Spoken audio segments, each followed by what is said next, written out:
का चरण करेंगे। ओम अज्ञानतिमिरान्धस्य ज्ञानाञ्जनशलाकया चक्षुरुन्मीलितं येन तस्मै श्रीगुर्वे नमः। श्रीचैतन्यमनोभीष्टं स्थापितं येन भूतले स्वयं रूपकदा मह्यं ददाति स्वपदान्तिकम्।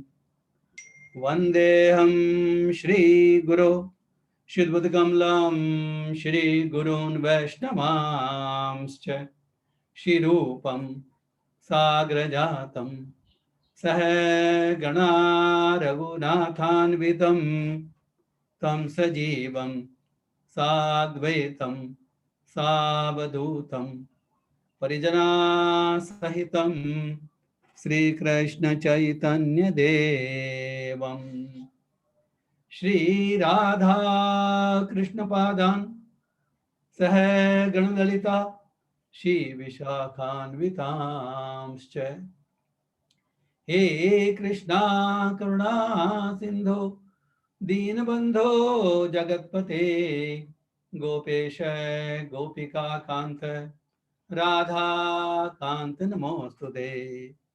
तप्त कांचन गौरांगी राधे वृंदावनेश्वरी वृषभानुसुते देवी प्रणमामि हरिप्रिये। वाञ्छाकल्पतरुभ्यश्च कृपा सिन्धुभ्येव च पतितानां पावनेभ्यो वैष्णवेभ्यो नमो नमः।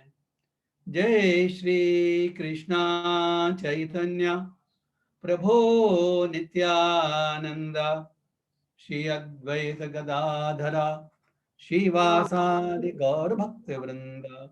हरे कृष्णा कृष्णा कृष्णा हरे हरे हरे राम राम राम हरे हरे। हरे कृष्णा कृष्णा कृष्णा हरे हरे हरे राम राम राम हरे हरे। हरे कृष्णा कृष्णा कृष्णा हरे हरे हरे राम राम हरे हरे। ओम नमो भगवते वासुदेवाय। ओम नमो भगवते वासुदेवाय। ओम नमो भगवते वासुदेवाय। नारायणं नमस्कृत्य नरं चैव नरोत्तमं देवीं सरस्वतीं व्यासं ततो जयमुदीरयेत्। नष्टप्रायेषु भद्रेषु नित्यं भागवत सेवया भगवती उत्तमा श्लोके भक्तिर्भवति नैष्ठिकीम्। हरे कृष्णा। आज के श्रीमद् भगवद गीता सत्संग क्लास में आप सभी लोगों का स्वागत है, सेशन में स्वागत है।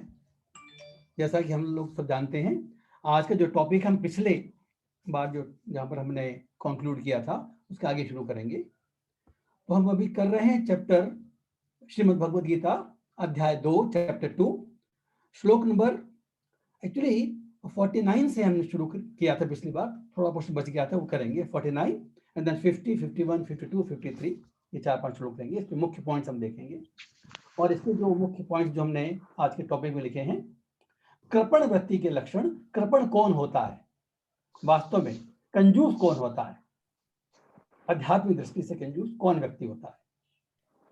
योग कर्मसु कौशलम मीन्स योग ही कर्म का कौशल है, कर्मों की कुशलता है। योग के बारे में हमने देखा, बुद्धि योग की चर्चा कर रही है कि कर्म करने की कुशलता जो है वो बुद्धि योग में ही है। नेक्स्ट पॉइंट होगा, जब हम ऐसा करते हैं, बुद्धि योग का पालन करते हैं, तो क्या लाभ होते हैं इसके, what do we gain out of it. इसमें कई लाभ हैं। तो जो मुख्य जो जिसमें हम डिटेल चर्चा करेंगे वो है मोह से निवृत्ति और एक निष्ठ बुद्धि। ये अचला बुद्धि, एकनिष्ठ बुद्धि होना एक बहुत इंपॉर्टेंट गेन है। हमारी एनर्जीज अदरवाइज फिल्टर अवे होती रहती। और लास्ट में देखेंगे, अगर समय मिलेगा तो हम देखेंगे कि जिसकी बुद्धि स्थिर है उसको हम कहते हैं स्थित प्रज्ञ। स्थित प्रज्ञ जीवन मुक्त व्यक्ति के गुण या लक्षण क्या होते हैं, हम लोग करेंगे।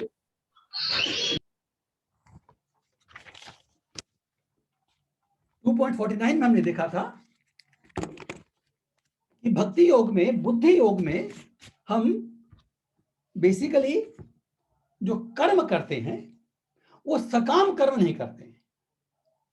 मीन्स हमारे कर्म करने का उद्देश्य उसका फल भोगना नहीं है। निष्काम कर्म योग या भक्ति योग। लेकिन फलासक्ति नहीं चाहिए हमको, फल में हमको आसक्त नहीं होना है। ये बेसिक पॉइंट है बुद्धि योग का। तो जब सकाम कर्म करते हैं और जो बुद्धि योग करते हैं उसके डिफरेंस हमने पिछली बार देखे थे, वी ऑलरेडी सीन दैट। तो हम देखते हैं कि जो लोग सकाम कर्मी हैं, जो लोग फल की इच्छा के कर्म करते हैं, उसको यहां पर कहा गया है कृपणा। जो लास्ट पॉइंट है इसमें, कृपणा फल हेतवः, मीन्स जो फल के हेतु के लिए जो कर्म करते हैं वो कृपण कहलाते हैं। इसलिए पहला जो लाइन है इसका, दूरेण ही अवरम कर्म है, कि तुम घोर कर्म को दूर कर दो। तो घोर कर्म स्वरूप की बात नहीं है, घोर कर्म अपने कॉन्शियसनेस से बनता है। जब हम घोर कर्म क्यों कहते हैं, निंदनीय कर्म क्यों कहते हैं, क्योंकि जब कर्म हमको फलासक्ति में बांधता है तो हमारा इस भौतिक संसार में आवागमन चलता रहता है, चाहे अच्छा हो चाहे बुरा हो।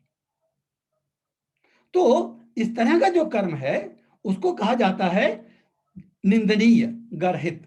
इसे दूर रहो बुद्धि योग के माध्यम से। तो अगर फिर भी हम ये समझ लीजिए कि वो कृपण क्यों कहलाता है, आज इस पर चर्चा करेंगे, शुरू करेंगे क्लास में, कि जो फल के हेतु के लिए, फल की कामना के हिसाब से जो कर्म करता है उसको हम कृपण क्यों कहते हैं। कृपण के 4 मतलब दिए हमारे आचार्यों ने। पहला मतलब है निर्धन, वो गरीब है। क्या गरीबी है उसके अंदर? उसके अंदर अपना खुद का कल्याण करने की इच्छा नहीं है। भाई जैसे धन होता है तो उसको यूज होना चाहिए ना। तो ये जो बुद्धि योग जो धन है, अगर हमने ये प्राप्त कर लिया तो हम वास्तव में धनी व्यक्ति हैं। इस जीवन में जो हमको हासिल करना चाहिए, जो धन हमको प्राप्त करना चाहिए वो है। अगर हम फल के हेतु के लिए कर्म करते हैं तो हम निर्धन कहे जाएंगे, क्योंकि हमने धन इकट्ठा नहीं किया, वास्तविक धन इकट्ठा नहीं किया।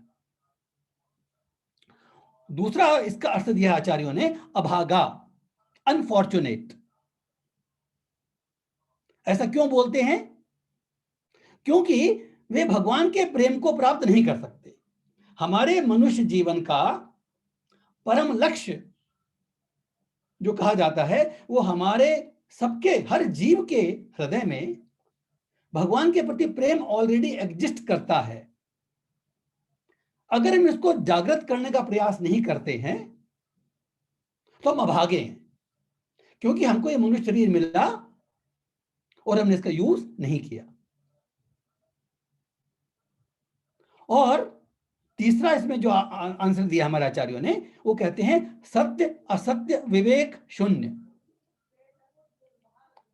ऐसा व्यक्ति जो है वो ये नहीं जानता, इतना विवेक नहीं है उसमें कि सत्य क्या है और असत्य क्या है।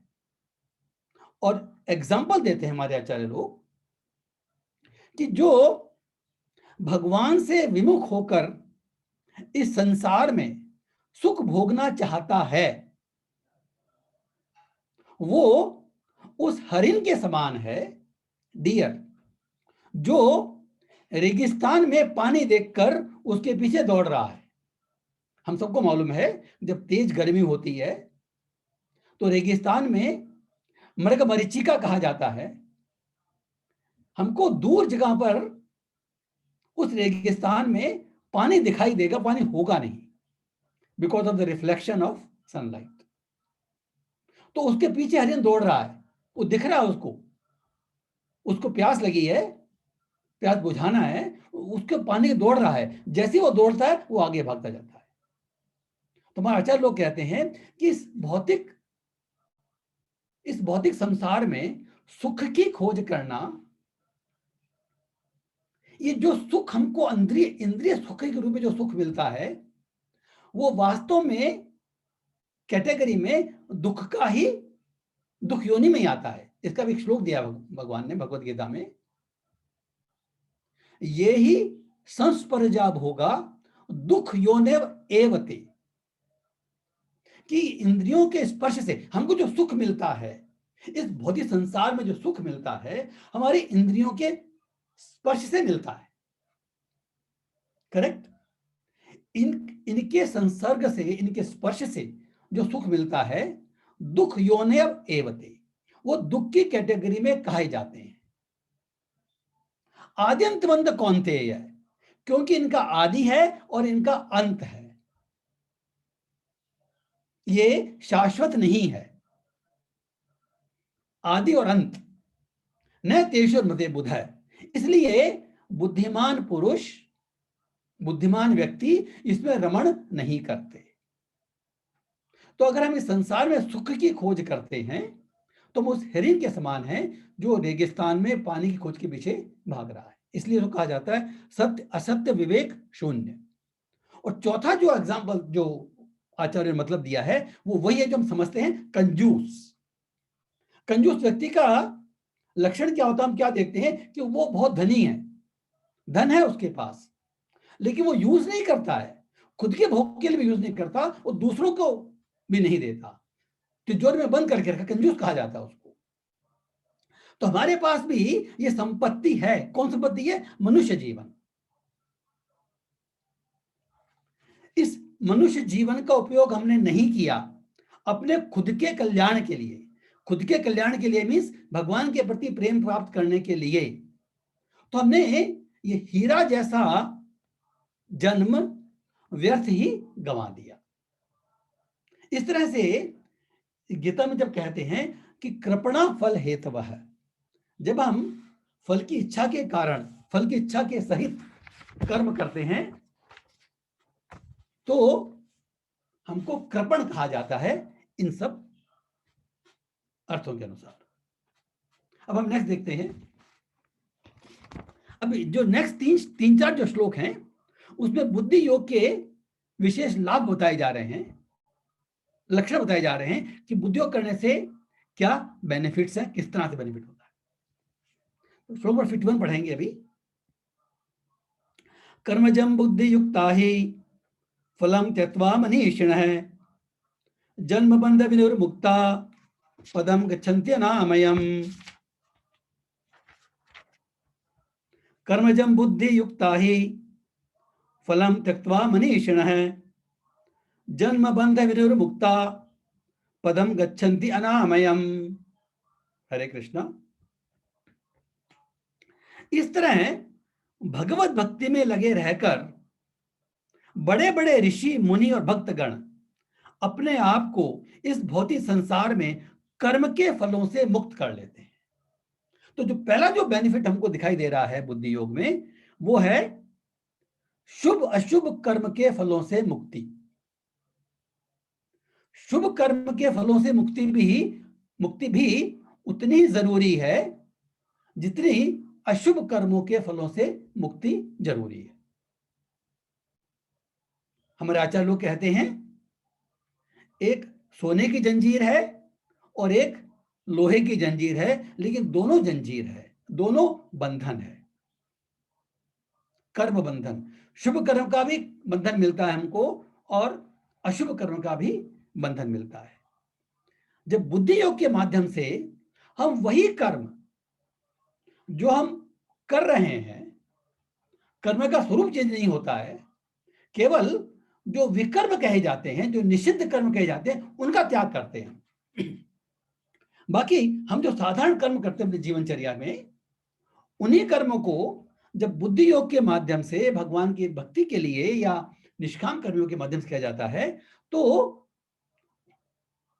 उससे कर्म बंधन नहीं प्राप्त होता, बल्कि कर्म बंधन से मुक्ति मिलती है। हमारे आचार्य ने एग्जाम्पल दिया है कि जो पारा जो है वो पॉइजन कहा जाता है, अगर पारे को निगल लेंगे तो मर जाएंगे, तो दैट इज कॉल्ड पॉइजन। तो पॉइजन का जो इलाज है वो भी पॉइजन ही है, पारा ही है, but given in A medicinal form. जैसे वायरस का इलाज भी वायरस ही है, given in a medicine form. जो वैक्सीन हम देखते हैं, जिस वैक्सीन के लिए हम सभी लोग आज दौड़ रहे हैं, वो वैक्सीन भी वो वायरस से ही बनी है, लेकिन वो इस तरह से बनाई गई है कि वो वायरस का इलाज कर देती है। तो जो बुद्धि योग के द्वारा जब कर्म करते हैं तो कर्म वही करते हैं, लेकिन कर्म की कॉन्शियसनेस, कर्म की चेतना चेंज हो जाती है। तो जो कर्म हमको कर्म बंधन में डालते थे, वही हमको कर्म के बंधन से मुक्त करते हैं। That is the beauty. We don't change anything, we don't change our karma, we change only our consciousness, our attitude, अपनी चेतना, अपनी भावना कर्म करते समय हम चेंज करते हैं। तो भावना के चेंज करने से ही जो कर्म बंधन कारक होते थे वो बंधन मुक्त करने वाले हो गए। तो चूंकि शुभ अशुभ कर्मों के फल से मुक्ति मिल गई, तो आगे क्या होता है? इस प्रकार वे जन्म मृत्यु के चक्र से छूट जाते हैं। जन्म बंध विनिर्मुक्ता। नेक्स्ट पॉइंट, जब कर्म का फल समाप्त हुआ तो जो नेक्स्ट लाभ क्या होता है? जन्म बंध विनिर्मुक्ता। जन्म बंधन के मृत्यु के चक्र से, जन्म मृत्यु के चक्र से छूट जाते हैं। तो क्या होता है फिर? अगर हम जन्म मृत्यु से छूट जाएं तो क्या होता है? नेक्स्ट पद है पदम गच्छन्ति अनामयम। वो भगवान के पास जाकर उस अवस्था को प्राप्त करते हैं जो अनामय है, जो समस्त दुखों से परे है।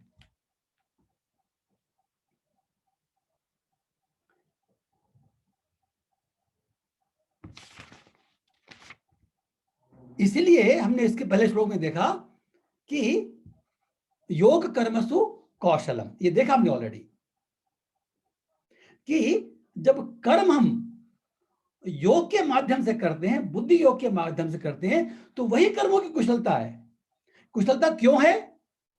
क्योंकि जब हम बुद्धि योग के माध्यम में रहकर कर्म करते हैं तो जन्म बंधन से मुक्ति मिलती है, जन्म मरण से मुक्ति मिलती है, और हम पदम गच्छन्ति अनामयम, कष्ट रहित स्थान को हम प्राप्त करते हैं। कष्ट रहित जो बोला जाता है,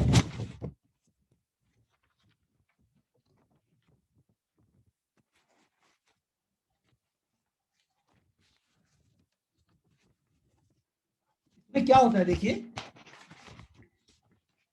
जो भौतिक जीवन में जब हम रहते हैं तो हमको भय रहता है, चिंता रहती है और कष्ट रहते हैं।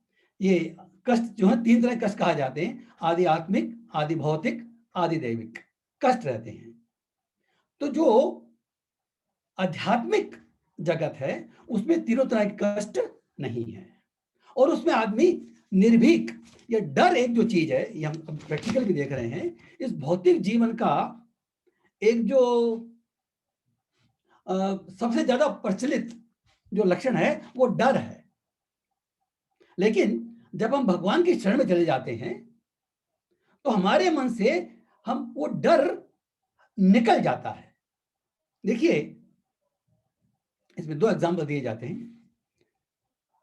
एक स्टोरी आती है, एक 8 साल की बच्ची थी, वो प्लेन में ट्रेवल कर रही थी, वो अकेली थी, वहां पर एक सीट पे बैठी थी और उस सीट के पास में कोई दूसरा व्यक्ति बैठा था, नॉर्मल एडल्ट। जब वो प्लेन जा रहा था तो प्लेन में बिकॉज ऑफ वेदर वो बहुत ज्यादा उसमें वाइब्रेशंस हुए और लोग घबराए। लोगों को ऐसा लगा कहीं एक प्लेन क्रैश नहीं हो जाए। एंड एवरीबडी, जैसे जो घबराहट में जो करते हैं, कोई भगवान का नाम ले रहा है, कोई कुछ कर रहा है, कोई किसी को याद कर रहा है, कुछ भी कर रहा है, तो वो सब एकदम घबराए हो गए थे because of the severe vibrations. लेकिन वो जो बच्ची जो थी वो बड़ी निश्चित बैठी हुई थी, अपना जो खेल रही थी वो पूरा निश्चित बैठी हुई थी। तो उसके पास जो अडल्ट व्यक्ति था उसे रहा नहीं गया, उसे पूछा कि भाई इतना ज्यादा प्रॉब्लम हो रही है इस प्लेन के अंदर, तुमको डर नहीं लग रहा क्या? तो बोला कि नहीं, मुझे डर नहीं लग रहा। क्यों? बोला एक्चुअली इस प्लेन को चलाने वाले जो पायलट हैं वो मेरे पापा हैं और मेरे पापा मुझे बहुत प्यार करते हैं। वो मुझे मेरे पर कभी भी कोई कष्ट नहीं आने देंगे क्योंकि मेरे पापा पायलट हैं। देखिए, इस समय उस बच्ची का अपने पापा के प्रति प्रेम और विश्वास इतना दृढ़ था कि प्लेन में इतनी गड़बड़ी होने के बाद भी चूंकि उसको मालूम है कि मेरे पापा चला रहे हैं और मुझे वो कष्ट नहीं आने देंगे, ये दृढ़ विश्वास है बच्चे के मन में। छोटा बच्चा जब होता है, बाद में कुछ भी हो रहा हो, अगर वो मम्मी की गोद में है, he is completely care free, कोई चिंता नहीं रहती उसको। अब कह सकते हैं भाई ये तो बच्चे की बात है, उसकी जो निश्चितता है वो तो उसके अज्ञान का फल है। जैसे कहते हैं ना, इग्नोरेंस इज द ब्लिस। तो हम ये कह सकते हैं कि उसकी जो ब्लिस है वो तो इग्नोरेंस का कारण है। भाई उसके पापा चला रहे हो तो वो भी क्रैश हो सकते हैं, ये बात सही है। लेकिन हमको ये देखना चाहिए, क्योंकि उसके पापा, उनका वो एक भौतिक अस्तित्व है, तो उनकी शरण maybe it may falter some time, maybe is not able to do anything in spite of doing his best, the plane में crash, he is not able to do anything. लेकिन जब हम भगवान की शरण लेते हैं तो भगवान की शरण जो है वो अनफ्लिंचिंग है, अनफॉलेबल है। उनमें जो हमारे में जो वीकनेस होती हैं, जो लिमिटेशंस हैं, वो नहीं है। तो अगर जितना, देखिए ये दृढ़ विश्वास की और प्रेम की बात है और ये शने शने डेवलप होता है। We can not claim that any one of us develop that. जब हमारा हृदय शुद्ध होता है, भगवान के नाम उच्चारण करते हैं, तो ये फेथ, ये श्रद्धा अपने आप परिपुष्ट होती है। इसको हमको सिंचन करना पड़ता है। लेकिन जब ये फेथ डेवलप हो जाता है तो जैसे वो बच्चा अपने पापा की शरणागति में कंप्लीट निर्भीक रहता है, वैसे ही भक्त भी रह सकता है। और इसका प्रैक्टिकल एग्जांपल हम देखें तो अगर पुराणों में देखेंगे तो भक्त प्रहलाद, हम कल्पना नहीं कर सकते उनको क्या क्या कष्ट दिए। आग में जलाया, पर्वत से गिराया, हाथी से कुचलाया, कभी वो एक क्षण तस्मस हुए ही नहीं। ये जो शास्त्रों की बात है भाई, तो पूरे बहुत पुरानी बात हो गई। आज के जमाने में भी श्रील प्रभुपाद जिन्होंने इस्कॉन स्थापित किया, वो 69 ईयर्स की अवस्था में संन्यास आश्रम में वृंदावन में निवास कर रहे थे।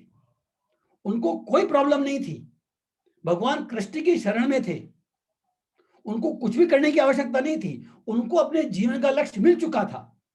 फिर भी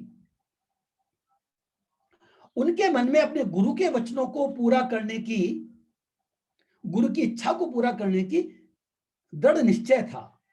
वो 69 ईयर्स की अवस्था में अकेले एक मालवाहक जहाज पर, सिंधिया स्टीम नेविगेशन थी उस समय, उनसे रिक्वेस्ट करके, वो जानते थे उनको, उनसे फ्री टिकट लिया।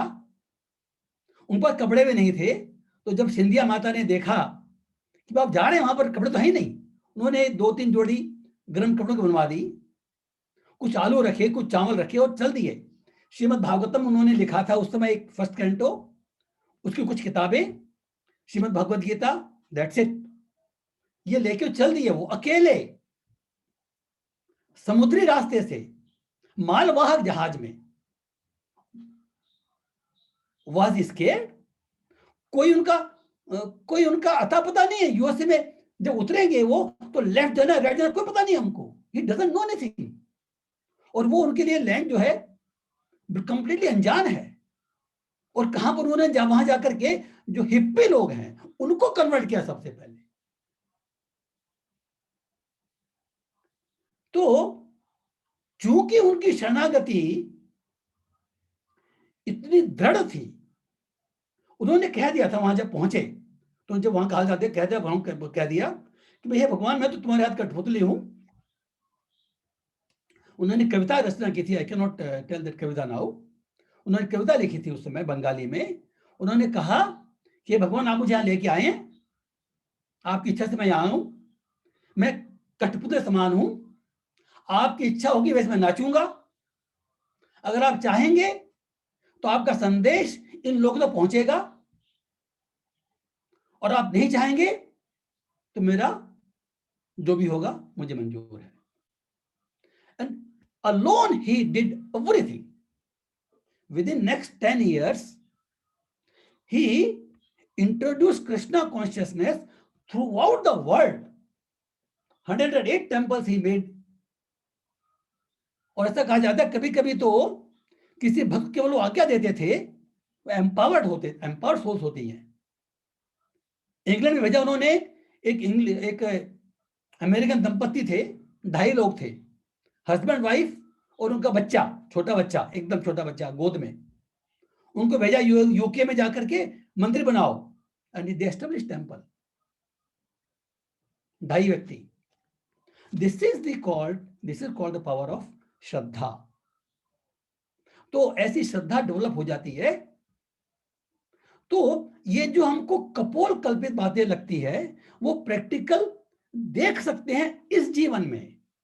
प्रभुपाद जी तो 1977 में उनका गोलोक गमन हुआ था,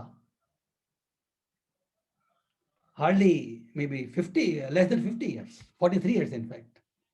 तो हम इसलिए देख सकते हैं कि ये जो भगवान के प्रति हमारा जो दृढ़ श्रद्धा और विश्वास जब डेवलप होता है वो धीमे धीमे होगा, एकदम से नहीं हो सकता। तो इसमें जो डर नाम की जो चीज है वो बिल्कुल निकल जाती है। इस तरह से गच्छन्ति पद अनामयम, वो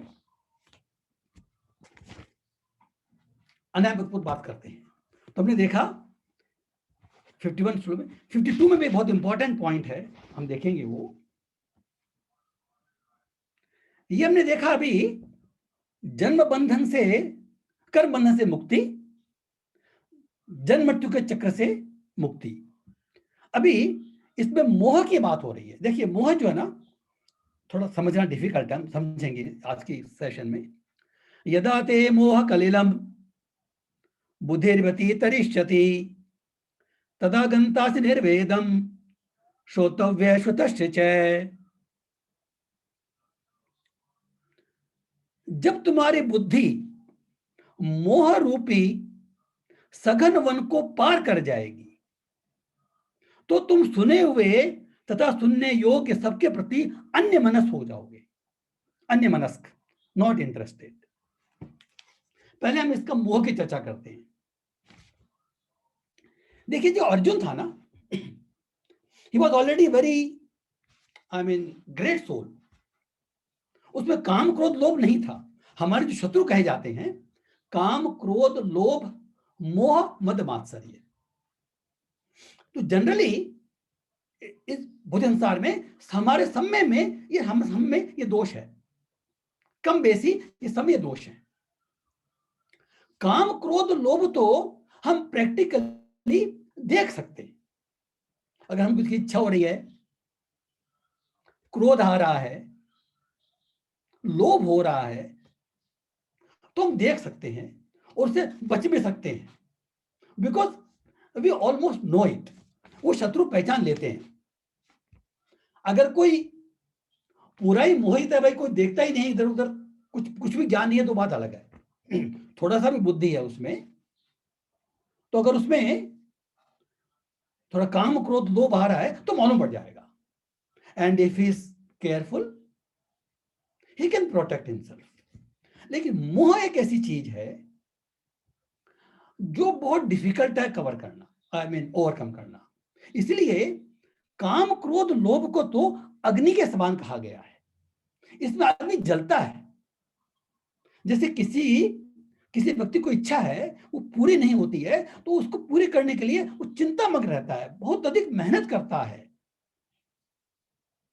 it is called like a fire. क्रोध आ रहा है तो क्रोध में भी वो अग्नि है जिसमें जलता है वो। इनफैक्ट जिस व्यक्ति पर क्रोध करते हैं उसका इतना इफेक्ट नहीं, उस पर इतना इफेक्ट नहीं होता है जितना क्रोध जो करता है वो व्यक्ति ज्यादा कष्ट पाता है। क्रोध का जो हमारा उद्देश्य होता है वो ये है कि जिसके ऊपर वो क्रोध आता है उसको कष्ट मिले, sort of something like that, not exactly. लेकिन वास्तव में क्रोध करने वाला व्यक्ति स्वयं सबसे अधिक कष्ट पाता है। ये भी हमको दिखता है, एटलीस्ट वी नो इट। लोग का तो खैर काम का ही आगे का स्टेज है।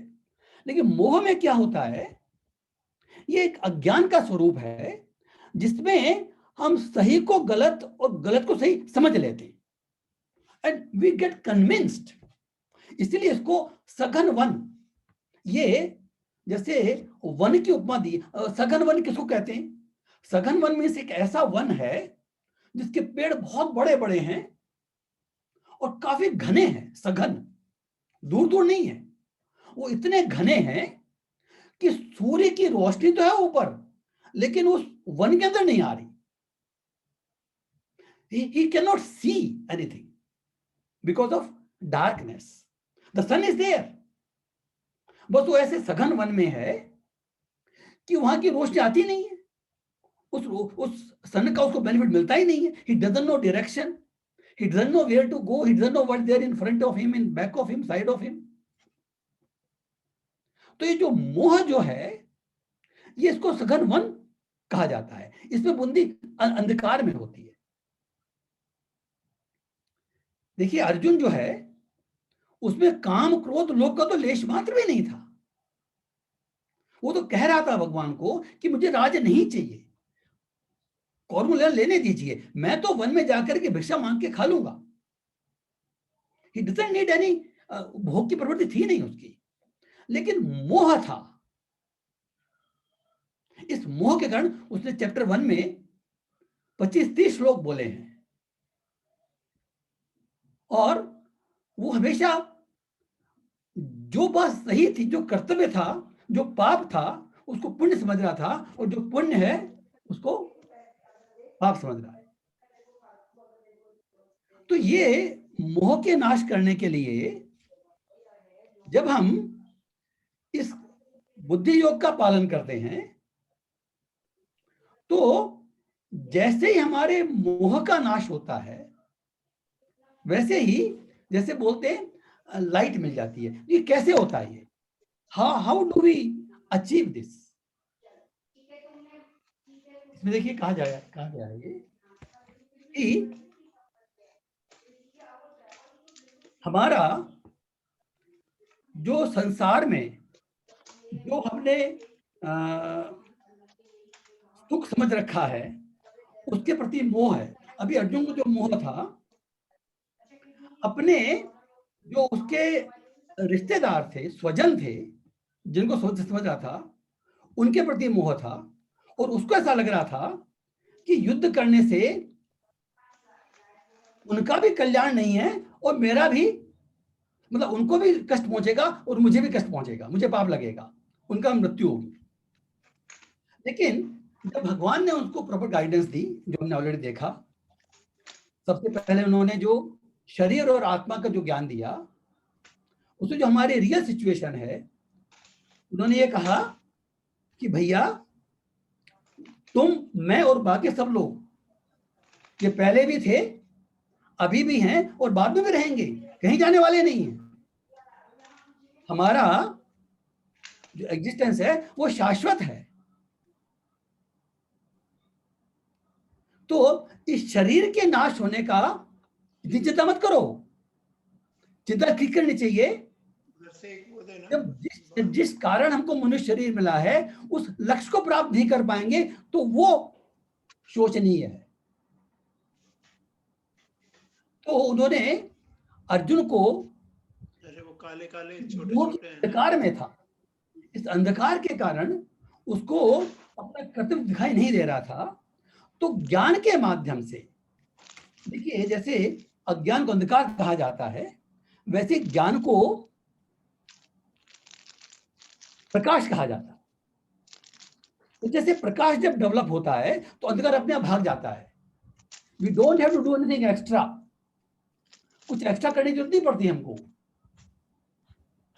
जैसे प्रकाश आया अंधकार भाग गया, तो वैसे ही हमारी बुद्धि में जब ज्ञान आया, बुद्धि योग का पालन करने से हमारे हृदय की अशुद्धियां कम होती हैं, हमारा हृदय शुद्ध होता है। और जैसे जैसे हमारा हृदय शुद्ध होता है तो जो भगवत गीता का जो ज्ञान है, जो अभी हम पढ़ के सुन के जो समझने की कोशिश कर रहे हैं, वो हमारे हृदय के अंदर उदय होता है। तो हमको अपनी वास्तविक स्थिति, अपना वास्तविक स्वरूप और अपना वास्तविक कर्तव्य मालूम पड़ जाता है। इसलिए इसमें कहा गया है कि जैसे ही मोह का नाश होगा, नेक्स्ट श्लोक में कहते हैं समाधो अचला। नेक्स्ट श्लोक है श्रुति विप्रति पन्नाते यदा स्थास्यति निश्चला समाधावचला बुद्धि ही तदा योगम अवाप्स्यसि। श्रुति विप्रति पन्नाते यदा स्थास्यति निश्चला समाधावचला बुद्धि ही तदा योगम अवाप्स्यसि। जब तुम्हारा मन वेदों के अलंकारमयी भाषा से विचलित न हो और वह आत्म साक्षात्कार की समाधि में स्थिर हो जाए, तब तुम्हें दिव्य चेतना प्राप्त होगी। इसका जो मूल उद्देश्य है वो हमारे मोह का नाश करना है। मोह के नाश करने में जो भी हमने चर्चा की, एक दो पॉइंट हम और देख सकते हैं। हमारे आज के प्रैक्टिकल जीवन में भी हम सबको कहीं ना कहीं पर मोह होता रहता है। अपने MRC भगवत गीता में एक स्टोरी आई थी नाविक की। देखिए कैसे मोह होता है जब अपना खुद का भला बुरा नहीं देख सकते। तो नाविक स्टोरी आपने कुछ लोगों ने पढ़ी होगी। उसमें था कि भाई एक नाव जा रही थी, उसमें बहुत लोग बैठे हुए थे। किसी व्यक्ति ने उस नाव में थूक दिया, तो जो नाविक था, जो बोटमैन था, उसने उसको बोला कि भाई तुमने ये गलत किया, तुमको नहीं थूकना चाहिए, why did you do that. तो ही वांटेड टू चेस्टाइज, उसको डांटा, भाई तुमको ऐसा नहीं, ये नाव जो है हमको लेके जा रही है, सम्मान करना चाहिए, इसका अपमान नहीं करना चाहिए, हमको अपने गंतव्य स्थान पे लेके जा रही है। लेकिन उसने that means what does this incident show, ये मुझे इसलिए मैं कोट कर रहा हूं कि मुझे जब मैंने ये पढ़ा तो श्रीमद् भागवतम का श्लोक याद आया कि हमारी जो बुद्धि जो है ना वो कैसे काम करती है। देखिए इसमें क्या है, अब इसको आध्यात्मिक दृष्टि से एनालाइज करते हैं। We don't want to go into the last few lines of political aspect, वो तो फिर गड़बड़ हो जाएगा। हम इसको आध्यात्मिक वे में एनालाइज करते हैं। वो व्यक्ति जो जा रहा था उस नाव में बैठकर, जिस व्यक्ति ने पहले थूका, मीन्स कहीं ना कहीं उसके मन में ये चेतना जो नाव लेके जा रही है, जो उसको गंतव्य तक पहुंचा रही है, उसका सम्मान नहीं है। He doesn't understand the importance of that, number 1। Similarly जैसे पहले चर्चा कर चुके हैं, हमारे लिए ये जो मनुष्य शरीर है एक नाव के समान। अगर हम इस मनुष्य शरीर का दुरुपयोग करते हैं तो हम कह सकते हैं कि हम अपने आप का अपमान कर रहे हैं। उस व्यक्ति को उस नाव की इंपॉर्टेंस मालूम नहीं थी, इसलिए उसमें थूका, जो भी कारण रहा हो, एटलीस्ट जिसमें certain. Similarly we also do not know the importance of this human form of life, और अगर हम इसका यूज नहीं करते हैं, हम अपने मनुष्य में खुद थूक रहे हैं। It is something like that. फिर आगे देखेंगे, जब ऐसा हुआ तो कुछ लोग उसके पक्ष में हो गए, कुछ लोग विपक्ष में हो गए। Immediately there were two group आपस में लड़ने लगे। बात कुछ नहीं थी। See it is a simple matter. अगर भाई, और देखिए उसमें जो उसमें क्या था, लड़ने लगे और लड़ने में इतने मशगूल हो गए कि वो भूल गए कि नाव में बैठे हुए हैं, और नाव में लड़ाई करेंगे तो नाव डूब जाएगी। तो दिस सो कॉल्ड, देखिए इसमें देखेंगे कि भाई हम कैसा कहते थे, भाई एक व्यक्ति ऐसा था जो अच्छा था, जो समझ रहा था कि भाई ऐसा नहीं करना चाहिए, उसको अच्छा मानते मान लो, और दूसरा व्यक्ति बुरा मानते मान लो, उसने अपमान किया उसका, अब लड़ने लगे। लेकिन जब आपस में लड़ने लगे तो क्या हुआ, वो नाव डूब गई, उलट गई, तो सारे व्यक्तियों को नुकसान हुआ। तो जो अच्छे सो कॉल्ड अच्छे व्यक्ति थे, क्या वो वाकई से समझदार थे क्या? नहीं। May be they had little understanding, they had little more understanding, लेकिन फिर भी इस झगड़े में वो इतना मशगूल हो गए कि अपनी बात ही भूल गए, और नाव डूब गई। तो जो मैं आपको बता रहा था, ये कलयुग में देखिए, हमको why we are studying this is we have to be very very careful to protect ourselves against this tendency.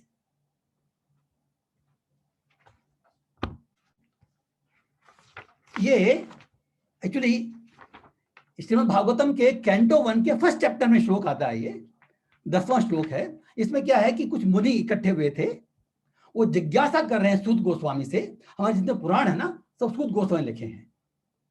Shaunak ऋषि थे, दे आर कॉल्ड 66,000 ऋषिस। उन्होंने प्रश्न किया सूत गोस्वामी से कि भाई, उन्होंने कहा कलयुग के लोगों की विशेषता बताई। पहले क्या था विशेषता? ये जो कलयुग के लोगों के जो विशेष, देखिए उसमें कलयुग नहीं था, वो द्वापर के एंड में थे, लेकिन उनको मालूम था कलयुग में आगे क्या होने वाला है। तो उन्होंने एक श्लोक कहा उसमें, प्रायणाल्पा विषय सभ्य कलावस्मिन युगे जना मंदासु मंद मतयो मंद भाग्या ही उपद्रुता। मीन्स, हे विद्वान, मीन्स शौनक ऋषि बोल रहे हैं सूत गोस्वामी को, हे विद्वान, कली के इस लोह युग में लोगों की आयु न्यून है। वो कह रहे हैं कि जो आगे कलयुग आने वाला है, इसमें लोगों की आयु न्यून होगी, कम होगी। देखिए ऐसा कहा जाता है, इस कलयुग के अंदर हमारी जो आयु कही जाती है, जो नॉर्मल, वो 100 वर्ष कही जाती है। जो द्वापर युग में जो आयु थी वो 10 टाइम्स थी, 1000 ईयर्स। त्रेता युग में जो आयु कही जाती है एवरेज, वो थी 10,000 ईयर्स। और सतयुग के अंदर जो आयु कही जाती है दैट इज 1 लाख ईयर्स। तो प्रोबेबली ये कम इसलिए हुई कि कम आयु हमारे बाहर पड़ जाती है। अगर इतनी बड़ी आयु होती, probably we could not have borne it. It's very difficult even to bear this part of life, correct? There are so many problems. तो कह रहे हैं, क्या कह रहे हैं? आयु न्यून है, वे झगड़ालू, पहला पॉइंट कहा है, वे झगड़ालू होंगे, आलसी, लेजी, पथभ्रष्ट, अभागे, और साथ साथ सदैव विचलित रहने वाले होंगे। कलयुग के लोगों की विशेषता बताई है। आज के 5000 साल से ज्यादा पहले, जब कलयुग नहीं था, कि आने वाले युग में ये चीजें प्रधान होगी। पहला पॉइंट लिखा है झगड़ालू होंगे, झगड़ा करेंगे। आज हम देखते हैं परिवार परिवार में झगड़ा है, एक परिवार के अंदर झगड़ा है अलग अलग सदस्यों में, एक समाज के परिवारों में झगड़ा है, समाज समाज में झगड़ा है, स्टेट स्टेट में झगड़ा है, कंट्री कंट्री में झगड़ा है। कहां नहीं है झगड़ा? और इसका जो मूल कारण है हमारा अज्ञान है। We fight for so many insignificant things. We want to benefit ourselves at the cost of some others, that's it. ये जो लड़ाई जो है ना, वो किसी न किसी प्रकार खुद का भला हो जाए या दूसरा मर जाए। ये दिस कॉल्ड मोह।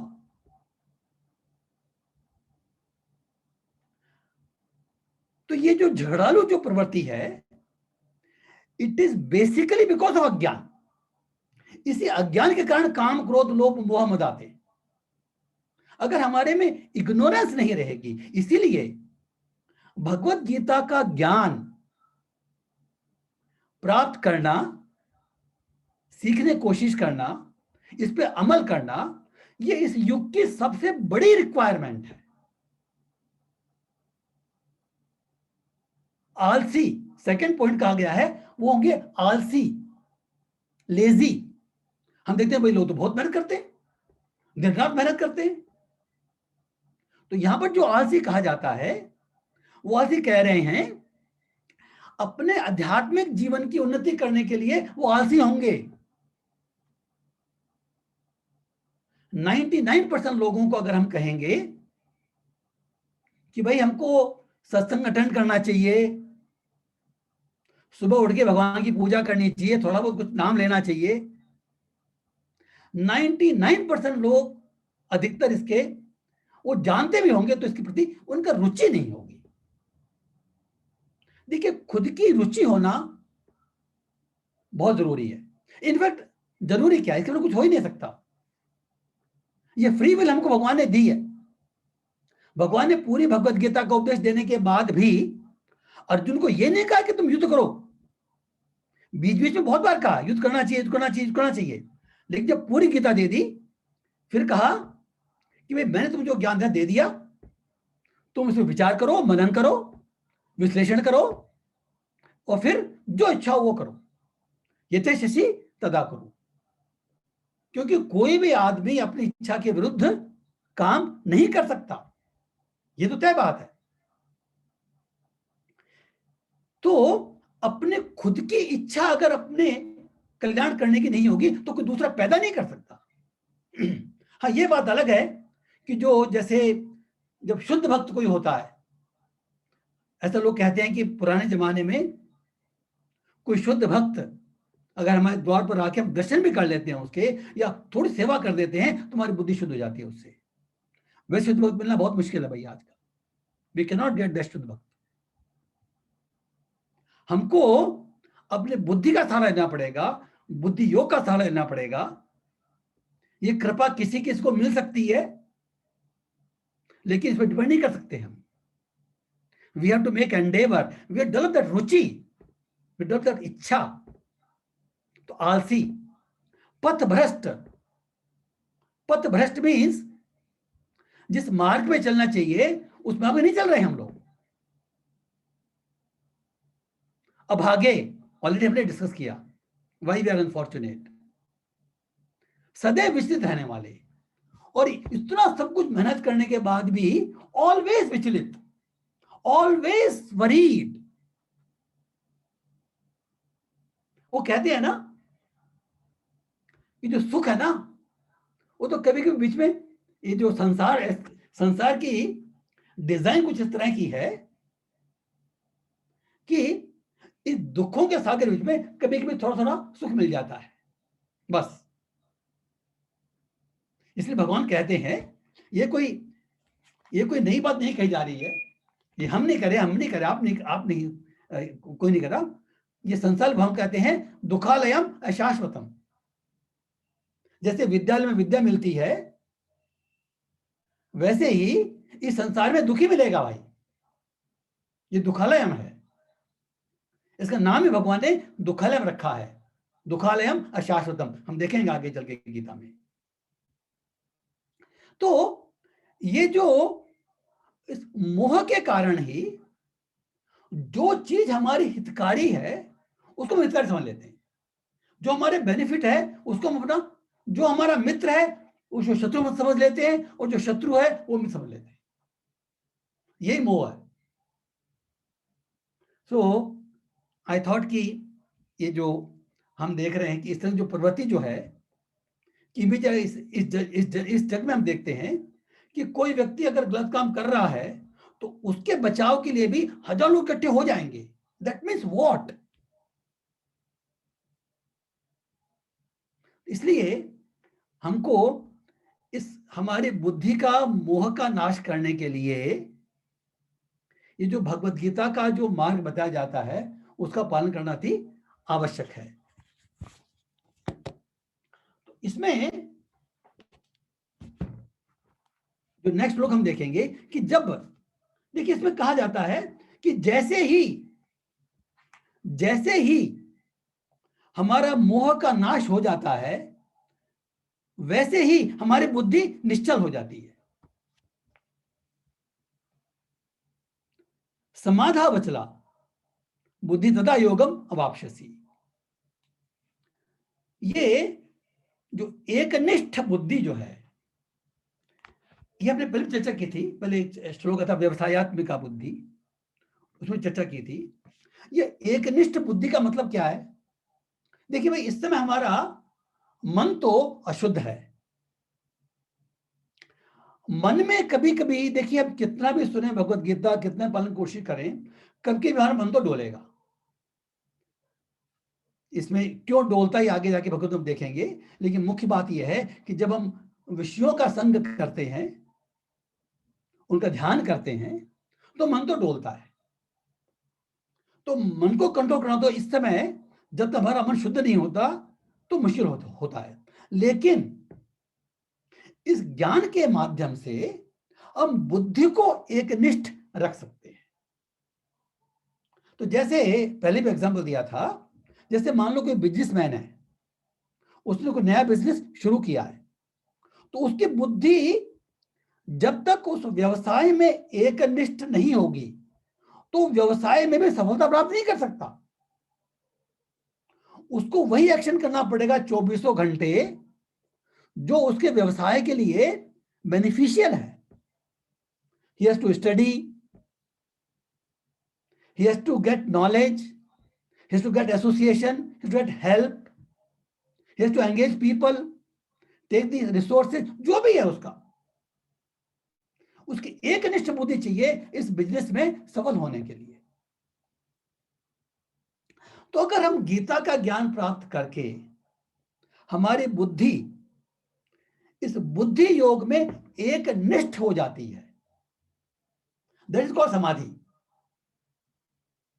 देखिए जो बाकी समाधि होती है ना, ये जो इसमें आया है समाधा अचला, ये जो समाधि जो है, देखिए जो योग जो प्राणायाम करते हैं उसके माध्यम से जो समाधि हासिल करते हैं, उसमें क्या है, शरीर अचल रहता है और मन स्थिर रहता है। यह हमारा उद्देश्य है।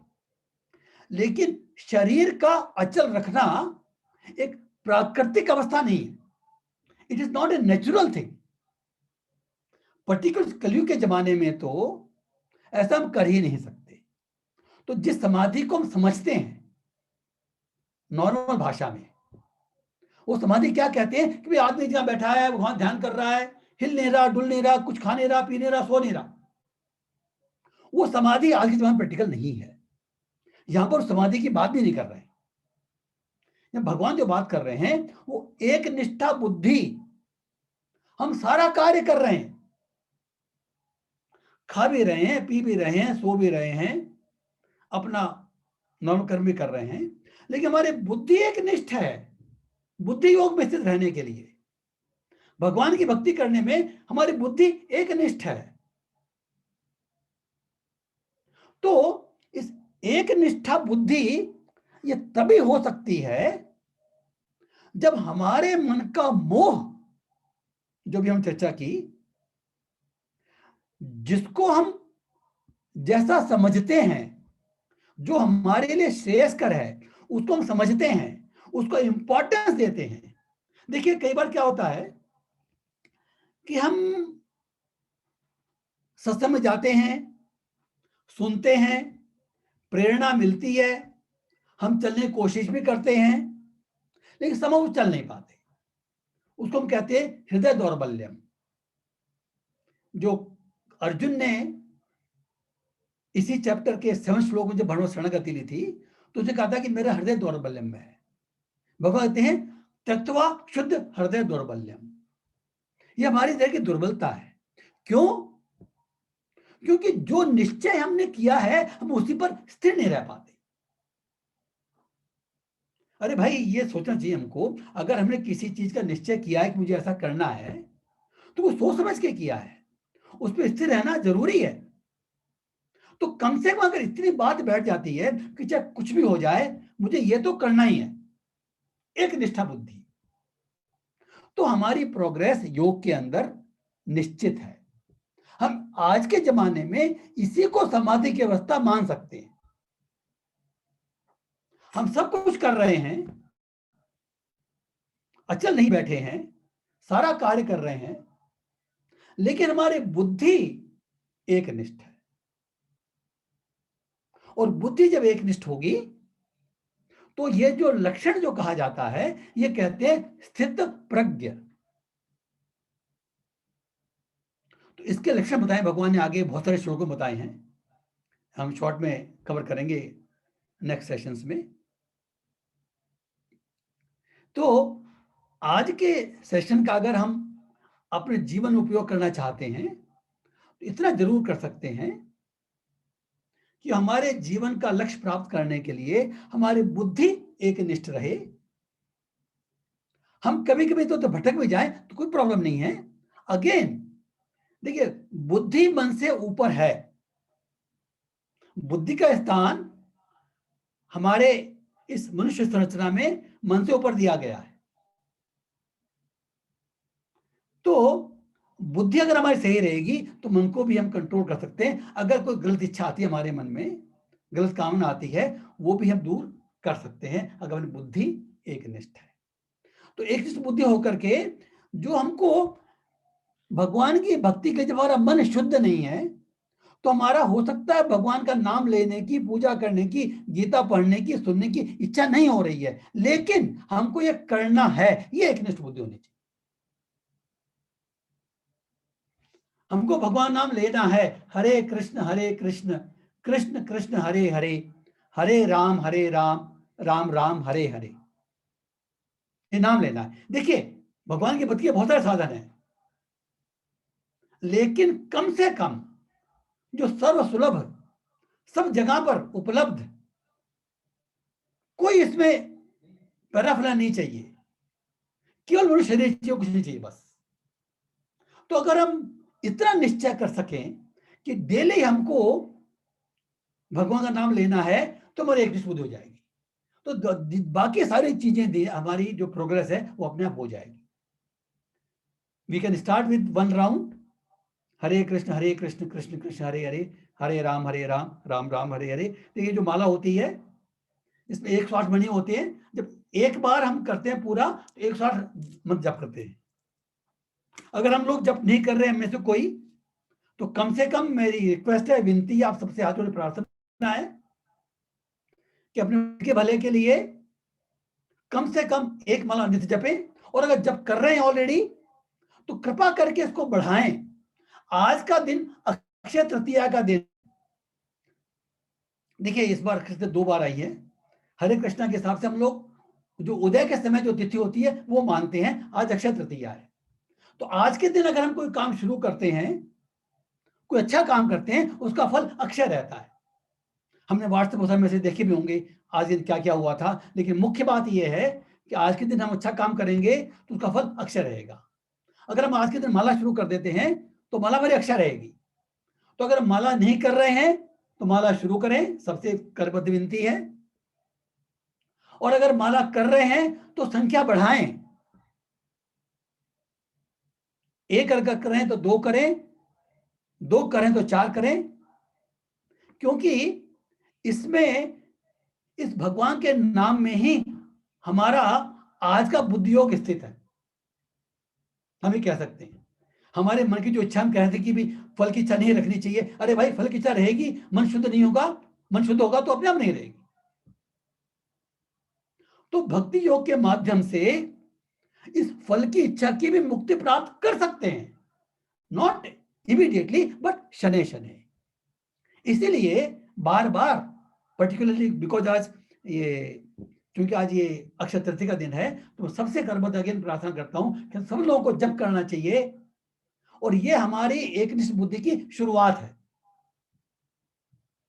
जो हमने निश्चय कर लिया उतना तो वो करना ही है भाई, बस, और धीमे धीमे हमको आगे बढ़ाना है।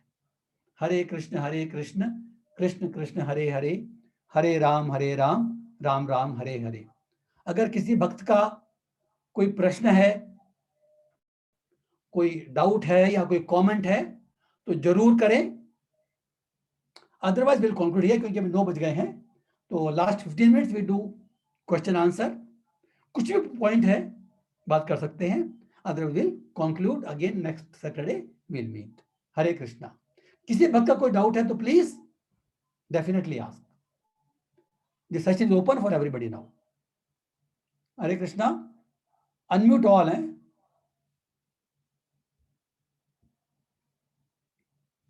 आप अपने आप को अनम्यूट कर सकते हैं और प्रश्न पूछ सकते हैं। हरे कृष्णा प्रभु जी। हरे कृष्णा ही बोलो जी, हरि बोल, प्लीज बोलिए प्रभु जी। एक तो जैसे माला जपते हैं, तो जैसे आंख बंद करके माला जपी तो 108 के बजाय 109 10 हो गया, ध्यान नहीं रहा, उससे फर्क थोड़ी पड़ता है। कोई फर्क नहीं पड़ता, नहीं पड़ता। देखिए भगवान कृष्ण का जो नाम है ना, ये, इसके बारे में थोड़ा बता दो, आपने क्योंकि प्रश्न पूछा है, तो I think we have to read this. नाम चिंतामणि कृष्ण है, चैतन्य रस विग्रह, अनादिर आदिर गोविंद, सर्व कारण कारणम। नाम चिंतामणि कृष्ण है। देखिए इसमें कोई रूल्स रेगुलेशंस नहीं है। हम रूल्स रेगुलेशन बताते हैं कि भाई हमको इतना करना चाहिए, इसलिए करते हैं ताकि हमारा नियम बने, हम कर सकें। लेकिन ये जो नाम इटसेल्फ जो है वो चिंतामणि के समान है, सारी चिंताओं का हरण करने वाला है। नाम चिंतामणि कृष्ण है, चैतन्य रस विग्रह, ये सब रसों का विग्रह, उसका मूर्त रूप है। जो सुख हम प्राप्त करना चाहते हैं इस संसार में, उन सब सुख को अगर गाढ़ा करके एक मूर्ति बना देना, उसके समान ये रस है नाम का।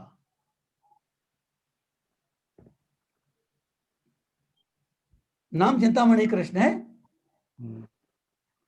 चैतन्य से विग्रह है।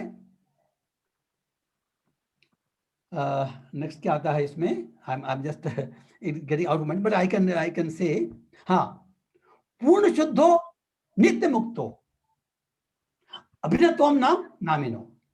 पूर्ण शुद्ध हो, इतना शुद्ध है, जो आप बात प्रश्न कर रहे हैं ना, कि अगर हमको शुद्धि अशुद्धि हो गई, कुछ भी हो गया, कोई फर्क नहीं पड़ेगा। ये इतना शुद्ध है कि ना केवल शुद्ध है बल्कि जो नाम लेता है उसको भी शुद्ध कर देता है। नित्य मुक्तो, ये नित्य मुक्त है, मीन्स ये नाम लेने वाले का ऑलरेडी मुक्ति पा लिया उसने, नित्य मुक्त है ये। अभिन्नत्वम नाम नामिनो, ये बहुत इंपॉर्टेंट है। नाम और नामी में कोई फर्क नहीं है। अभिन्नत्वम नाम नामिनो, नाम मीन्स कृष्ण नाम, और नामिनो मीन्स कृष्ण, जिसको हम कहते हैं भगवान कृष्ण। भगवान कृष्ण और भगवान कृष्ण के नाम में कोई अंतर नहीं है। देखिए यहां पर एक क्लिक करना जरूरी है। कृष्ण का वर्ड आया है डजंट मीन कि Ram is not like that. भगवान के जितने भी नाम हैं, जितने भी रूप हैं, चाहे विष्णु रूप हो, चाहे अवतार में कोई रूप हो, राम अवतार, वराह अवतार, वामन अवतार, कुछ भी हो, उन सबों में वही क्वालिटी है जो कृष्ण की क्वालिटी है। कृष्ण हम इसलिए कहते हैं कि जो ओरिजिनल, हम भागवत में देखते हैं कि जो ओरिजिनल जो सोर्स है वो कृष्ण है, बाकी सब इनके एक्सपेंशंस हैं या इनके अवतार हैं, बस इतने फर्क है। लेकिन इनके पोटेंशियल फर्क नहीं है। हमको आचार्य समझाते हैं जैसे एक मोमबत्ती 100 मोमबत्ती जलाती है, तो उन मोमबत्ती के प्रकाश में कोई फर्क नहीं है उस ओरिजिनल मोमबत्ती से, लेकिन फिर भी एक मोमबत्ती ओरिजिनल कही जाती है, तो विशेष कहते हैं उसको।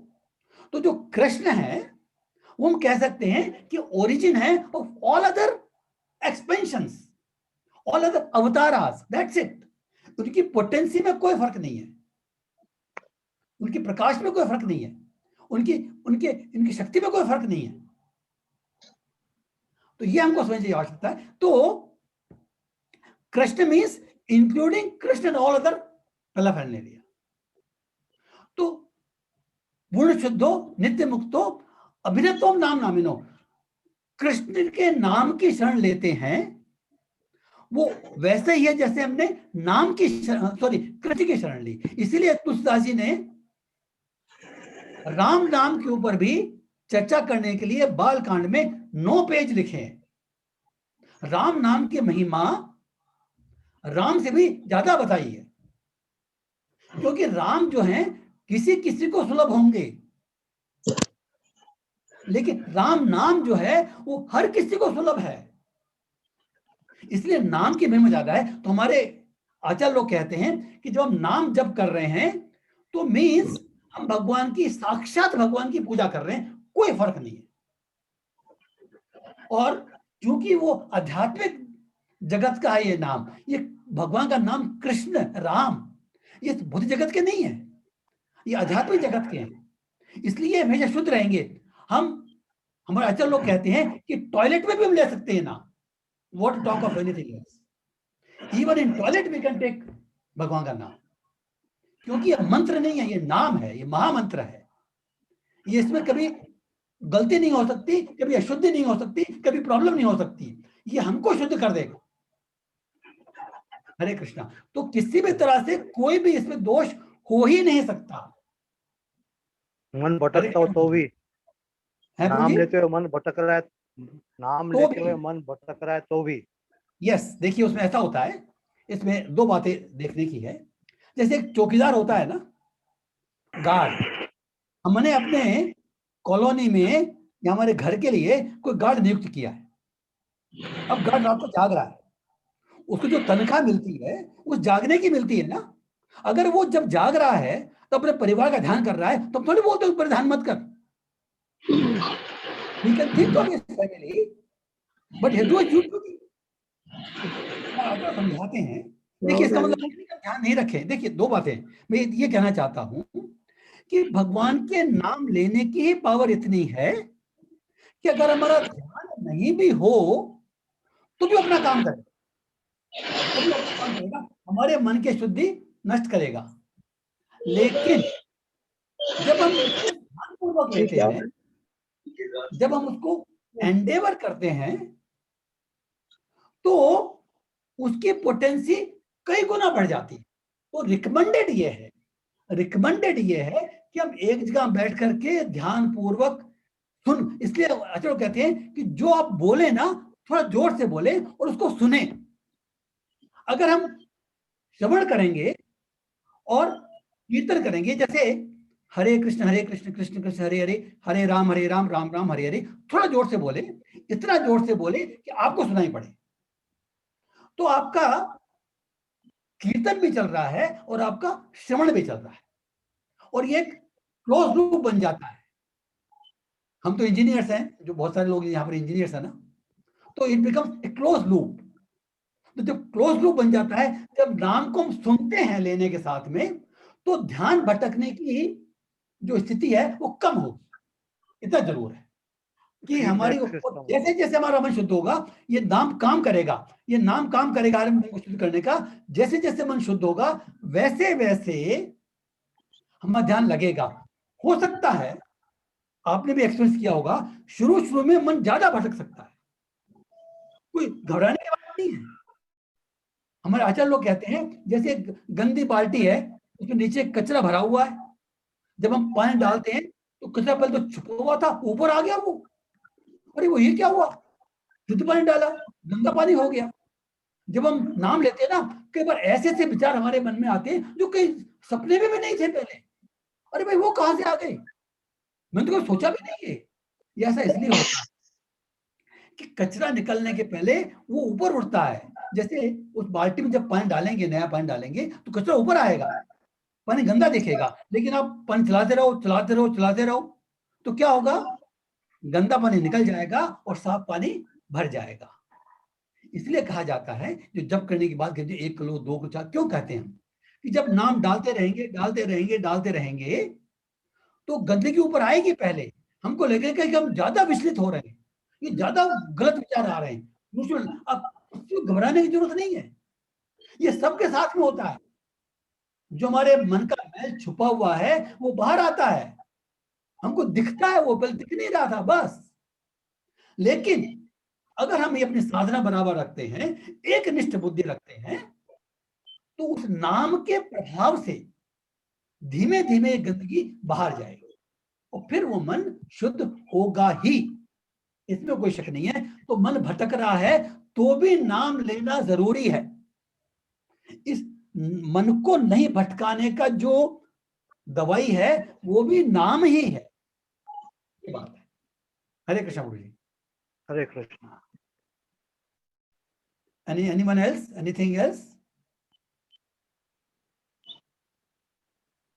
किसी पर कोई प्रश्न तो बात कर सकते हैं, otherwise we will conclude here. सब बहुत बहुत धन्यवाद, सब बहुत बहुत धन्यवाद।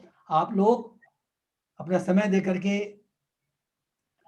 यहाँ पर आते हैं और हमको अवसर प्रदान करते हैं कि आप लोग मिल करके हम अपना भी शुद्धिकरण करें और आपका भी शुद्धिकरण करें। देखिए, जो भगवत क्लास होती है ना, इसका एकमात्र पर्पस है खुद का शुद्धिकरण और जो श्रवण करता है उनका शुद्धिकरण, दैट्स इट। और इसमें कोई जैसे कोई लार्ज स्केल पे होती है तो जो उसको अरेंज करते हैं उनका भी शुद्धिकरण। हरे कृष्ण हरे कृष्ण हरे कृष्ण कृष्ण हरे हरे, कृष्ण हरे राम राम राम हरे हरे। राम राम। हरे। सब भक्तों को बहुत बहुत धन्यवाद again. So will conclude now and will meet next week.